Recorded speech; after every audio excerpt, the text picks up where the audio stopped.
Good morning. This is KHEA Radio. It's a beautiful Tuesday right here in Galveston County, and I'm excited. Thank you for taking the time to tune in wherever you're watching from. Share this out. Remember, you can always go back and listen to past episodes, or this one will be available shortly. You can go on Apple Podcasts. You can also go on Spotify or anywhere else that you listen to your podcast. Search Just Live Well. You can also search Dr. Chapa, Living Well Clinical Nutrition Center. There's so many things you can search, and you can find that. Dr. Chapa, good morning. How you doing today? Good morning, Gardy. It's great to be on the show this morning. As usual, I love, just sharing wisdom of knowledge in the realm of nutrition. Like, I get excited about nutrition. I look around and I see what people eat day in and day out, and still am shocked at the confusion of real food versus fake food. And I constantly working with my kids even, hey, is that a sometimes food and all the time food?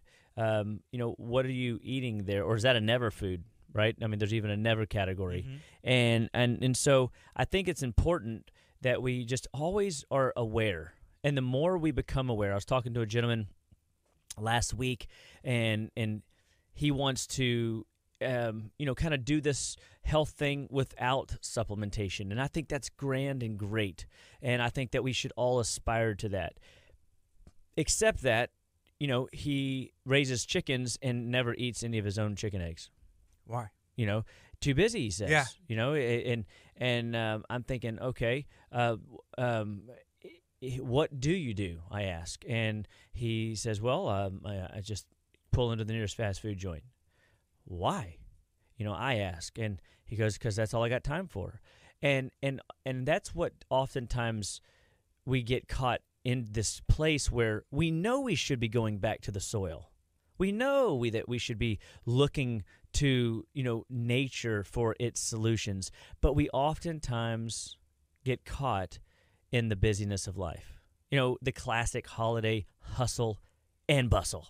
Right? And that rat race of time never ceases to relinquish its grip.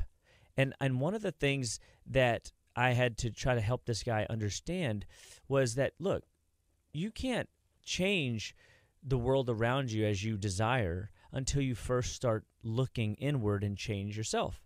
You've got to be following that passage, Romans 12:1, one of my favorites. I beseech thee, therefore, brethren, by the mercies of God, to present your bodies a living sacrifice, holy and acceptable, which is your reasonable service. God doesn't even ask the extraordinary. He doesn't ask for you to do something outlandish. He just wants you to do, a reasonable service and taking care of your body through His mercy and grace. And offering up, the vessel you have for His glory and for the glory of His work in your life and others. Because you're making a difference. Whether you're sick right now with symptoms or diagnosed disease, or you're healthy as a lark. It doesn't matter where you're at in the spectrum. No matter what your age, you're making an impact. And the reality, though, is are you making the impact that you want to make? We want people to get it that food is medicine, and we should be looking to the soil and to nature.